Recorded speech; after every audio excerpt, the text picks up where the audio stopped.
दोस्तों, अगर आप वीडियो मिक्सिंग सीख कर नाम और पैसा कमाना चाहते हैं तो फिर ये चैनल आपके लिए ही है। नमस्कार दोस्तों, स्वागत है आप सभी लोगों का हमारे YouTube channel play edit solution में। इस चैनल पे मिलता है आपको सोल्यूशन के साथ साथ विश्वास भी। तो आशा करता हूँ कि आप सभी लोग अच्छे होंगे और मैं भी ठीक हूँ। दोस्तों, आपको वीडियो मिक्सिंग से संबंधित कोई भी प्रॉब्लम हो, वो प्रॉब्लम हार्डवेयर से संबंधित हो या फिर सॉफ्टवेयर से संबंधित, आप मुझे व्हाट्सएप या कॉल करिए और सोल्यूशन लीजिए बिल्कुल फ्री। दोस्तों, बहुत सारे आप लोगों के मेरे पास कॉल आए और बहुत सारे आप लोगों के व्हाट्सएप भी मेरे पास आए कि सर कोर i9 के ऊपर एक ऐसा पीसी बताइए जिसकी परफॉर्मेंस बहुत तगड़ी हो पर प्राइस एकदम बजट के अंदर हो। इस तरीके का सवाल बार बार मेरे से किया गया आप लोगों के द्वारा और बार बार मेरे से पीसी की कॉन्फ़िगरेशन मांगी गई कि सर मुझे एक पीसी बिल्ड करना है, उसके ऊपर एक व्हाट्सएप पे मुझे कोर i9 बजट पीसी का एक कॉन्फ़िगरेशन मुझे भेज दीजिए। बता दूं दोस्तों कि हर आदमी को अलग अलग उनके व्हाट्सएप पे सिस्टम की कॉन्फ़िगरेशन वगैरह भेजना या उनके हिसाब से सिस्टम का रिक्वायरमेंट समझना थोड़ा सा मुश्किल हो जाता है और काफी टाइम लग जाता है इन सब चीजों में। इस दौरान अगर किसी का फोन आता है तो वो मिस हो जाता है, नहीं उठ पाता है, या फिर व्हाट्सएप पे मैं रिप्लाई नहीं दे पाता हूँ अगर बीच में किसी का फोन आ जाता है। तो इन सभी बिंदुओं को ध्यान में रखते हुए आज मैंने ये निश्चित किया कि मैं आज एक ऐसा पीसी आप लोगों को सजेस्ट करने वाला हूं जो कि होगा तो कोर i9 पर।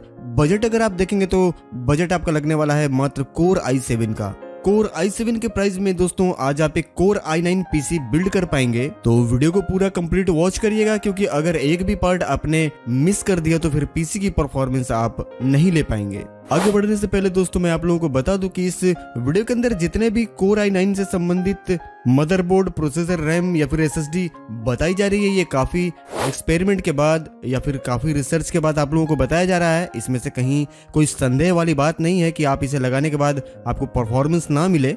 बताए गए सारे कंपोनेंट और पार्ट के ऊपर काफी रिसर्च के बाद मैं ये वीडियो बना रहा हूँ। रिसर्च में दोस्तों काफी टाइम लगा है, तो मैं आप लोगों से ये उम्मीद करता हूँ कि मेरे इस मेहनत के लिए मेरे इस वीडियो को लाइक जरूर करेंगे और अपने व्हाट्सएप ग्रुप में इस वीडियो के लिंक को शेयर जरूर करेंगे। चलिए आगे बढ़ते हैं दोस्तों। मैंने कुछ पार्ट अमेज़न पे सेलेक्ट कर रखे हैं, जैसे कि motherboard, processor, RAM, SSD, hard drive, power supply वगैरह वगैरह।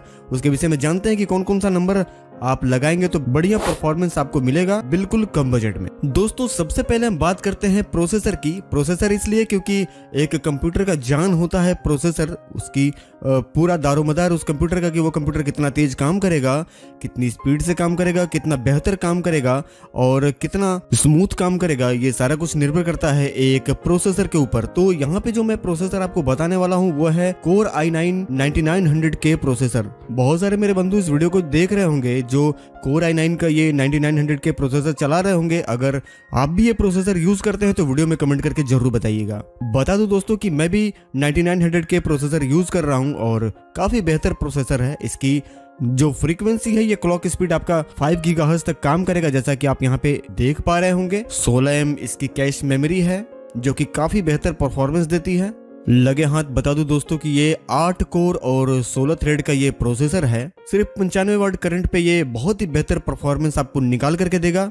1151 इसका सॉकेट नंबर है, यानी कि 1151 इसका सॉकेट नंबर है। उस मदरबोर्ड पे ये काम करेगा। बता दूं दोस्तों कि इंटेल के द्वारा बनाया गया ये काफी पावरफुल और काफी पॉपुलर प्रोसेसर है। ये लगे हाथ मैं आप लोगों को ये भी बता दूं कि ये एक टर्बो प्रोसेसर है और टर्बो प्रोसेसर किस तरीके से काम करता है ये मैंने एक वीडियो में काफी पहले बता रखा था। टर्बो प्रोसेसर यानी कि जितना आप काम करेंगे और जितना इसके ऊपर लोड रहेगा ये उतना ही करंट कंज्यूम करेगा। जब लोड नहीं रहेगी तो ये करंट कंज्यूम नहीं करेगा।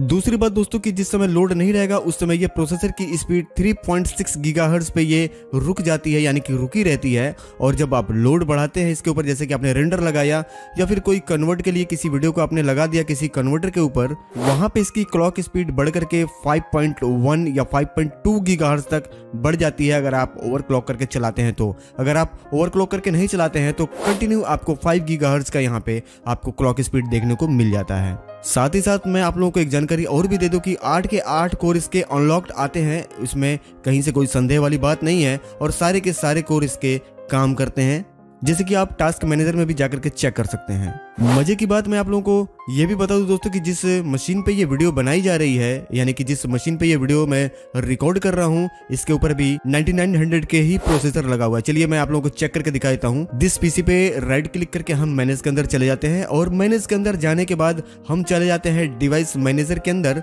और डिवाइस मैनेजर में पहुंचने के बाद हम चले जाते हैं प्रोसेसर वाले ऑप्शन पे और हम इसके एरो पे क्लिक करेंगे तो यहाँ पे आप देख पा रहे होंगे दोस्तों, जो प्रोसेसर यहाँ पे लगा हुआ है इस मशीन के अंदर वो 9900 के ही है और सारे के सारे थ्रेड यहाँ पे इनेबल है। आप यहाँ से गिन सकते हैं 16 के 16 थ्रेड आपको यहाँ पे दिखाई देंगे। मैं आपको गिन के क्लियर करा देता हूँ।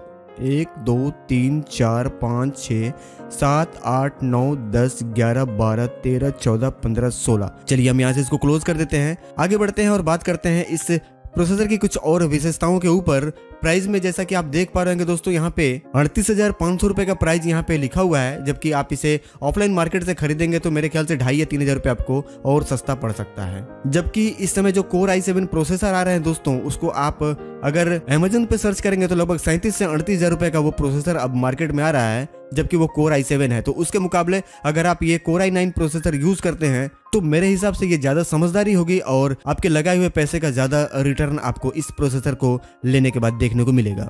9th जनरेशन के इस कोर i9 प्रोसेसर को अगर आप गुणवत्ता के माध्यम से देखें तो जितने भी लोग इस वीडियो को देख रहे हैं उसमें से जाहिर सी बात है कि 2-3% लोग इस प्रोसेसर को यूज कर रहे होंगे। कहीं से कोई संदेह वाली बात नहीं है। अगर किसी को ऐसा लगता है कि यह प्रोसेसर बेहतर तरीके से काम नहीं करता है और अगर वो यूज कर रहे हैं तो कमेंट बॉक्स में जरूर बताइएगा। अगर सेटिंग वगैरह से संबंधित कोई प्रॉब्लम होगी तो मैं उनकी सहायता जरूर करूंगा। लगे हाँ दोस्तों, मैं इस प्रोसेसर की स्पीड को एक तरीके से और भी क्लियर कर दूं कि अगर आप 1 घंटे की रेंडर सिंगल लेयर पे अगर आप लगाते हैं वीडियोस की टाइमलाइन के ऊपर तो 1 घंटे का रेंडर आप 7 मिनट के अंदर रेंडर कर सकते हैं सिंगल लेयर। बात करते हैं दोस्तों, अगर फुल एडिट किया हुआ एक वीडियो को रेंडर करने के लिए तो 1 घंटे का रेंडर आपका अधिक से अधिक 15 से 18 मिनट में इस प्रोसेसर के ऊपर रेंडर हो जाता है। आगे बढ़ते हैं दोस्तों और बात करते हैं इस प्रोसेसर को लगाने के लिए एक ऐसा मदरबोर्ड जिस मदरबोर्ड के ऊपर लगाने के बाद इस प्रोसेसर का परफॉर्मेंस कम ना हो और जितना इसका परफॉर्मेंस है ये पूरा का पूरा हमें उस मदरबोर्ड पे देखने को मिल जाए।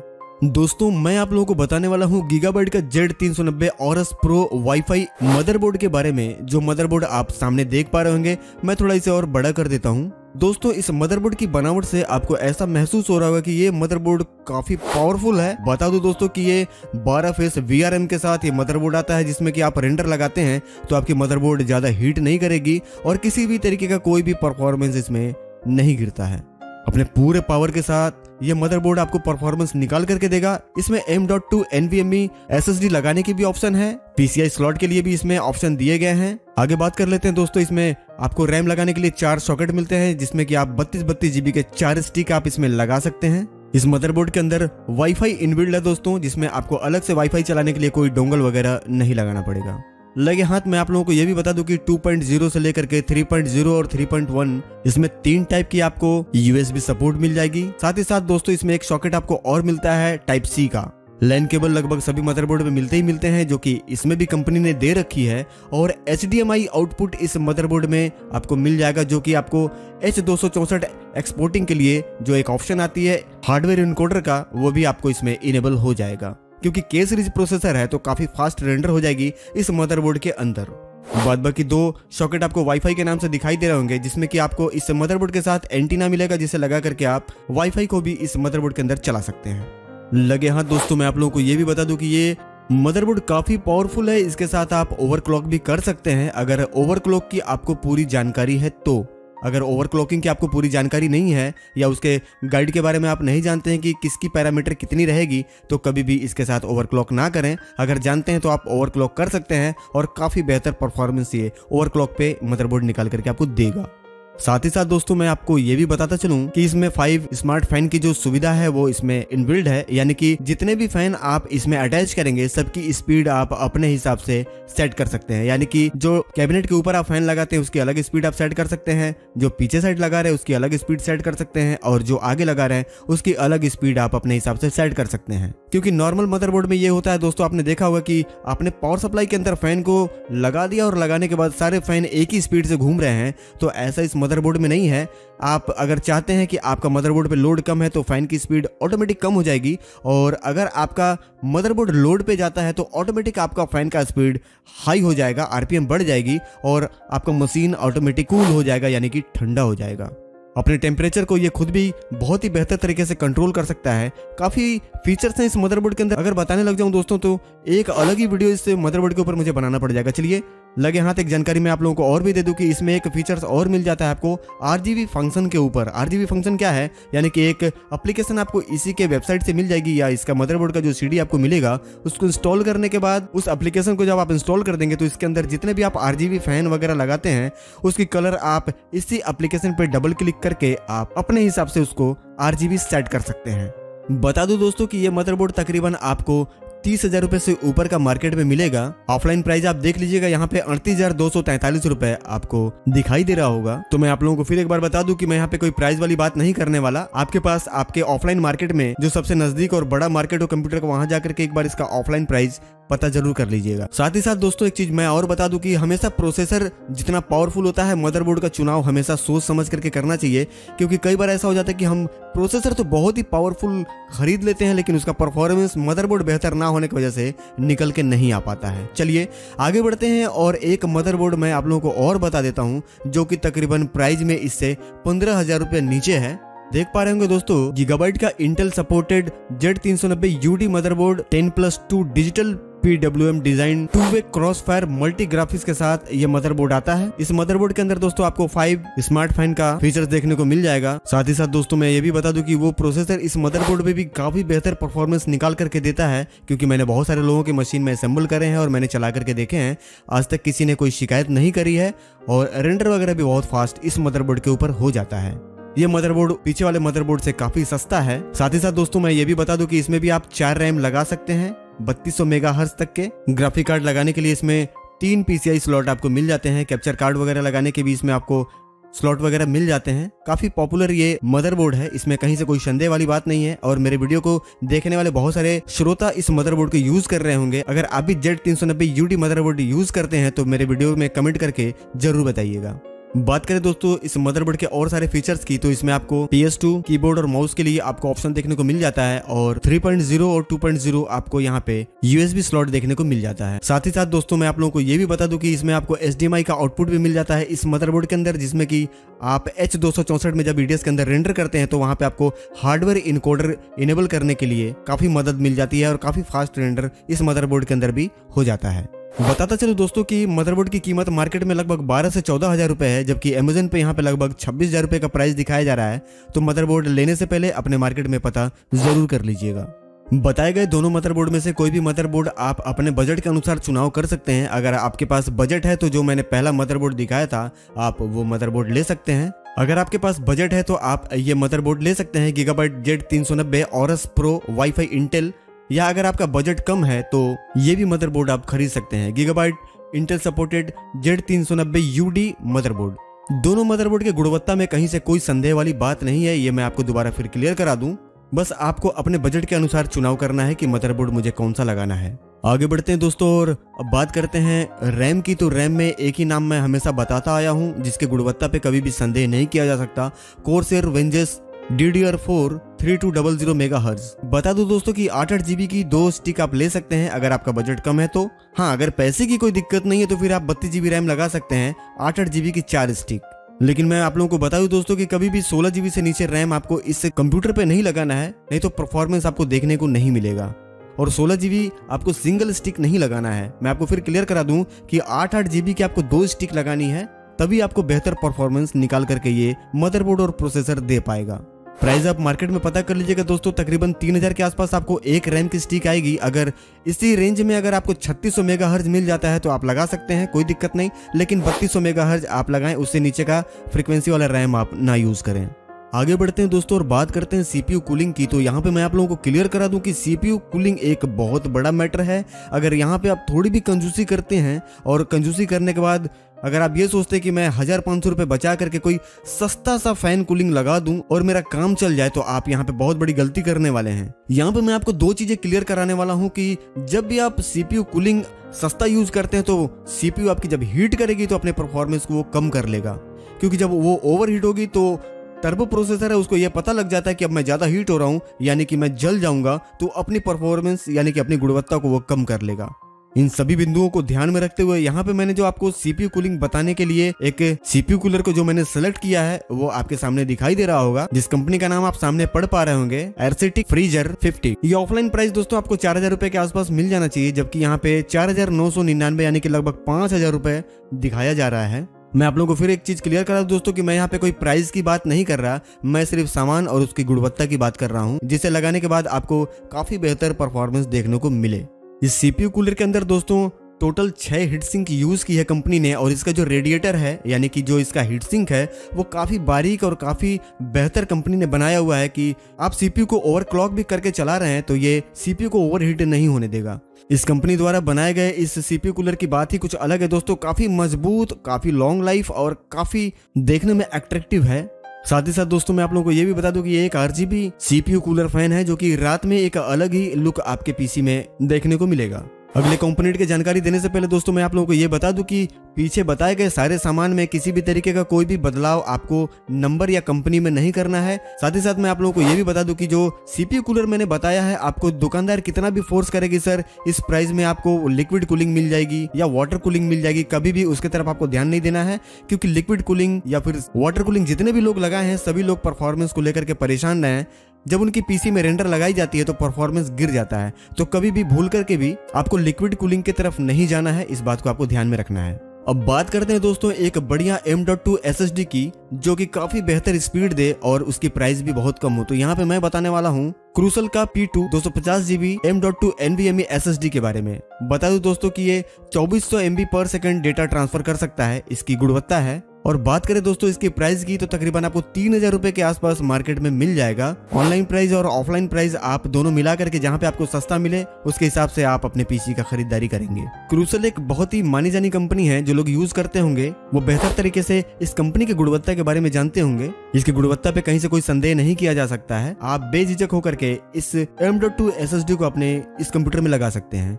बता दो दोस्तों कि क्योंकि मैं आपको सैमसंग के लिए भी बता सकता था, लेकिन सैमसंग इससे महंगा पड़ जाएगा दोस्तों, और क्योंकि ये Core i9 में एक बजट पीसी है इसलिए मैं आपको क्रूसल का P2 M.2 NVMe SSD बता रहा हूँ। अब बात कर लेते हैं दोस्तों डेटा स्टोरेज के लिए हार्ड ड्राइव की। तो यहाँ पे मैं आपको बताने वाला हूँ WD 2TB blue hard drive का। जैसा कि बहुत पहले आप लोगों ने ये सुना होगा कि WD कंपनी जो हार्ड ड्राइव बनाती है वो सिर्फ 5200 RPM के ऊपर ही बनाती है, तो ऐसा अब कुछ नहीं रह गया है दोस्तों। हर कंपनी में एक दूसरे को पीछे करने के लिए होड़ लगी हुई है, तो इस कंपनी ने भी 7200 RPM में अपना हार्ड ड्राइव लॉन्च कर दिया है। जैसा कि आप यहाँ पे देख पा रहे होंगे रीड और राइट की स्पीड काफी बेहतर है इस हार्ड ड्राइव के अंदर, और तकरीबन 45 से 4300 रुपए का यानी कि 4300 या 4500 के आसपास ये आपको मार्केट में ऑफलाइन मिल जाएगा। ऑनलाइन प्राइस यहाँ पे आप देख पा रहे होंगे दोस्तों तकरीबन 5000 रुपए के आसपास है। WD दोस्तों एक ऐसी कंपनी है हार्ड ड्राइव बनाने वाली जिसके गुणवत्ता पे कहीं से कोई संदेह नहीं किया जा सकता।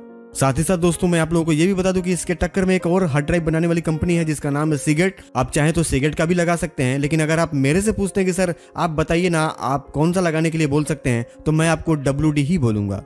आगे बढ़ते हैं दोस्तों और बात करते हैं इन सारे कंपोनेंट को चलाने के लिए एक बेहतर पावर सप्लाई जो भरोसेमंद हो और जो पावरफुल हो। तो मैं बताने वाला हूँ कॉर्सेर का VS650। ये कॉर्सेर का VS सीरीज है और ये 650 वाट की बहुत ही शानदार पावर सप्लाई है। इस पावर सप्लाई को मैं भी यूज कर रहा हूँ। जिस पीसी से ये वीडियो बनाई जा रही है सेम यही पावर सप्लाई इस कंप्यूटर के अंदर लगा हुआ है। लगाना चाहते हैं दोस्तों तो आप 850 वाट भी लगा सकते हैं, लेकिन आपका बजट काफी बढ़ जाएगा और उसका कोई बहुत बेनिफिट आपको देखने को नहीं मिलेगा। तो आप 650 वाट लगाएं, आपको किसी भी तरीके की कोई भी दिक्कत इस सप्लाई को लगाने के बाद देखने को नहीं मिलेगी। बहुत सारे मेरे बंधु होंगे जो इस पावर सप्लाई को यूज कर रहे हैं। अगर इस पावर सप्लाई को आप भी यूज कर रहे हैं तो ये कमेंट करके जरूर बताइएगा, और साथ ही साथ ये भी कमेंट करके बताइएगा कि इस पावर सप्लाई को आप कितने वर्षों से यूज कर रहे हैं। क्योंकि अब सारा सामान हमें एक कैबिनेट के अंदर फिट करना होगा, तो हम यहाँ पे बात करेंगे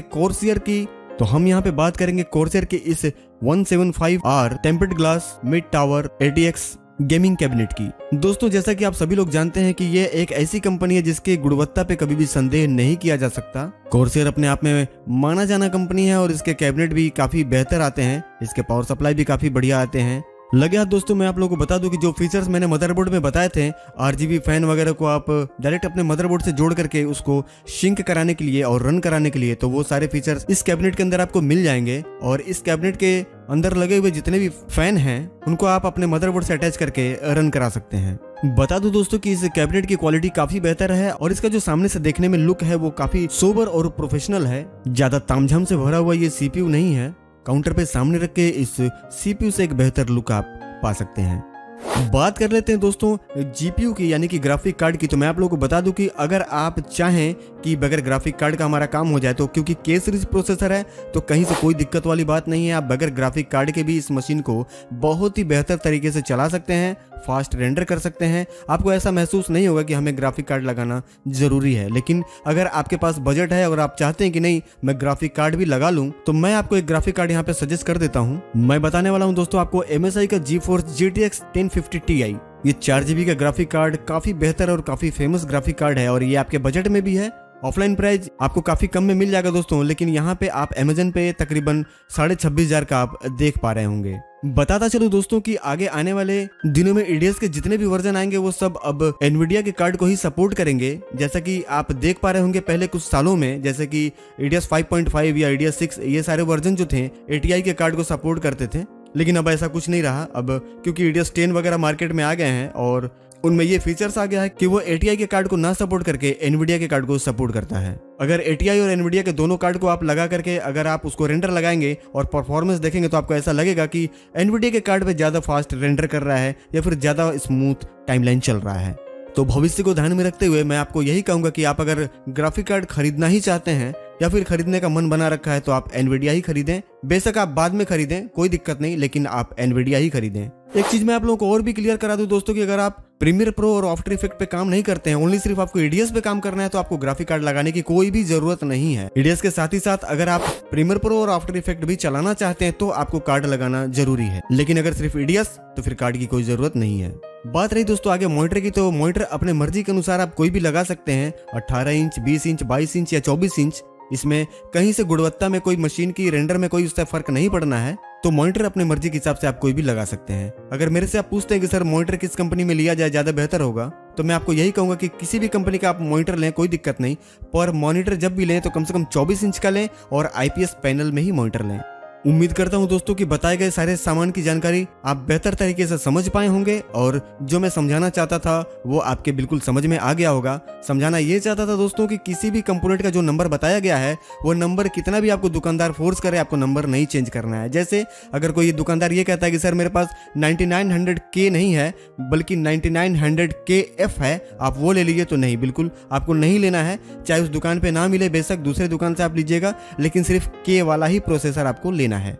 इसके बाद भी अगर दोस्तों आपको किसी भी तरीके का कोई कंफ्यूजन रह जाता है कि वीडियो देखने के बाद भी अगर समझ में नहीं आती है, तो सारे कंपोनेंट का लिंक मैं वीडियो के डिस्क्रिप्शन में डाल दूंगा, आप वहां से खुद भी चेकआउट कर सकते हैं। और उसके बाद भी अगर ऐसा लगता है कि नहीं सर जी से कुछ पूछ लेना चाहिए व्हाट्सएप करके या फोन करके, तो कोई दिक्कत नहीं दोस्तों, आप मुझे फोन कर सकते हैं या फिर व्हाट्सएप पे मुझे आप मैसेज कर सकते हैं, आपको वहां पे रिप्लाई मिल जाएगी। चलते चलते दोस्तों मैं आप लोगों को बता दूं कि काफी मेहनत के बाद और काफी रिसर्च के बाद ये वीडियो मैंने बनाया है, तो उम्मीद करता हूं दोस्तों कि आप मेरे इस वीडियो को लाइक जरूर कर देंगे और कमेंट करके मेरे हौसले को जरूर बढ़ाएंगे। और वीडियो देखने के बाद अगर वीडियो आपको लगता है कि नहीं वीडियो काफी हेल्पफुल है, तो वीडियो के लिंक को अपने व्हाट्सएप ग्रुप में शेयर एक बार जरूर कर देंगे। बता दूं दोस्तों कि मेरे चैनल को देखते बहुत सारे लोग हैं, लेकिन सब्सक्राइब बहुत कम ही लोग करते हैं, तो उम्मीद करता हूं दोस्तों कि इस वीडियो के बाद आप मेरे चैनल को सब्सक्राइब जरूर कर लेंगे और साथ ही साथ दोस्तों बेल आइकन प्रेस करके ऑल पे नोटिफिकेशन भी सेलेक्ट कर ही लेंगे। चलिए मिलते हैं दोस्तों अगले वीडियो में किसी नई जानकारी के साथ या फिर किसी नए प्रोजेक्ट के साथ। तब तक के लिए आप सभी लोगों को मेरा प्यार भरा नमस्कार। जय हिंद दोस्तों।